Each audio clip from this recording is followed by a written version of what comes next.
বাংলাদেশে Saint Martin চিনে না এমন মানুষ খুঁজেই পাওয়া যাবে না। প্রত্যেকেই সেন্ট মার্টিন চিনে এবং সেন্ট মার্টিন দেশের সবচেয়ে সুন্দর জায়গা। তবে এই সেন্ট মার্টিনে কিন্তু অনেক ভৌতিক ঘটনা আছে, অনেক। বাট এইগুলা অলমোস্ট সবগুলা ঘটনা আমি নিজে যেগুলো ফেস করছি, তারপর আমার ভাই ব্রাদার যারা আছে, বিভিন্ন রিসোর্ট মালিক বা যেসব ভাই ব্রাদাররা ঘুরতে আসছিল তারা যেসব ফেস করছে, প্রত্যেকেই অফ সিজনে ফেস করছে। সিজনে কোনো কিছুই না, অফ সিজনে প্রত্যেকের ঘটনাগুলোই অফ সিজনে। তো আমার সাথে যেটা হয়েছিল সেইটা হচ্ছে আজকে আমি বলতেছি। তখন আনুমানিক প্রথম বললেই অফ সিজনে কিন্তু কোনো প্রকার ট্যুরিস্ট আসে না, হয়তো 2-4 জন ট্যুরিস্ট আসে। যত হোটেল রেস্টুরেন্ট আছে সব কিন্তু বন্ধ, সব বন্ধ থাকে। এমনকি বিচ, সি বিচ বলেন, যা বলেন সব অফ।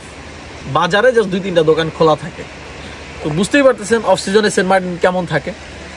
তো আনুমানিক একদিন রাত 2টার মতো হবে। তো আমি প্রত্যেক দিনই দেখা যায় যে অফ সিজন আসলে রাতে আড্ডা মারতে যাই জেটির দিকে। তো ওইরকম ভাই ব্রাদারদের সাথে আড্ডা দিতে গেছি, আড্ডা দেওয়া শেষ। এবার রাতের বেলা আনুমানিক 2টার দিকে আমি ব্যাক করতেছি ওদিক থেকে। তো আমি যে কোনো সময় ব্যাক করার ক্ষেত্রে আমি সি বিচ ইউজ করি অলওয়েজ, কারণ সমুদ্র পাড়ে হাঁটতে আসলে কখনো ক্লান্তি লাগে না এবং বেশ ভালো লাগে। মোবাইল টিপি, গান শুনি, হেঁটে হেঁটে চলে আসি। আর এত রাতে তো অটো তো ইম্পসিবল। তো যাই হোক, একদিন রাতে দিক থেকে আসতেছি সেই সি বিচ দিয়ে, আনুমানিক রাত এক্সাক্ট এমন আনুমানিক 2টা থেকে 3টা। তখন আসতেছে, হঠাৎ করে দেখি একটা ছোট বাচ্চা ছেলে সে বালির মধ্যে খেলতেছে। এই গভীর রাতে কেউ নাই, জাস্ট বাচ্চা একটা ছেলে গভীর রাতে খেলতেছে। আমি তো টোটালি শক, কিরে ভাই এই টাইমে বাচ্চা মানুষ এইখানে কিভাবে কি। যাই হোক, আমি বেসিক্যালি ব্যক্তিগতভাবে ভূত প্রেত আমি কখনোই বিশ্বাস করি না। হ্যাঁ, জিন আছে, আমি এটা জানি এবং মানি, ধর্মীয় কারণ নইলেও হয়তো এটাও বিশ্বাস করতাম না যে ধর্মে না থাকতো। তো যাই হোক, আমি ওর কাছে গেছি। আমি ওরে গিয়ে জিজ্ঞেস করলাম যে তুমি এত রাতে এইখানে কি করো, হ্যাঁ এইখানে এত রাতে তুমি কেন আসছো। সে কথা বলে না, তার পুরা শরীরে বালি মাখা এবং মাথাটা হচ্ছে টাক, চুল ফেলে দিছে এবং মাথার চামড়াটা হচ্ছে কুচকানো। আমাদের মগজের ডিজাইন যেরকম থাকে এরকম। এইটা একটা রোগ, আমি এতটুকু জানি যে মাথার এই চামড়াগুলো কুচকে যায়, এটা একটা রোগ।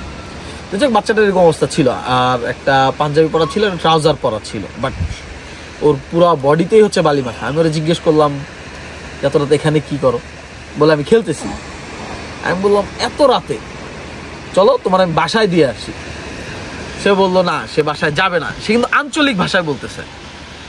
তো আমি তার বললাম আরে তুমি চলো, আবার আচ্ছা। এর মধ্যে আমি জিজ্ঞেস করি তোমার বাসা কোন দিকে, দেখাইলো এই দিকে। তো আমি তার এতবার বললাম চলো তোমার বাসায় দিয়ে আসি, যেহেতু এত রাতে। সে কোনোভাবেই সে আর বাসায় যেতে রাজি হয় না। এরপর আমি আর পাত্তা দিই, দূর না গেলে নাই। দেন আমি হচ্ছে বাচ্চাটার ওইখানেই অন্ধকারে সে তার মতো, আমি পরে হেঁটে হেঁটে চলে আসছি। তো এর ঠিক একদিন কি 2 দিন পরে আমার পাশে যে রিসোর্ট মালিক পরাগ ভাই, সেও আরো ভয়ঙ্কর ঘটনা ফেস করছে। তো যাই হোক, সেটা অন্য পর্বে থাকতেছে।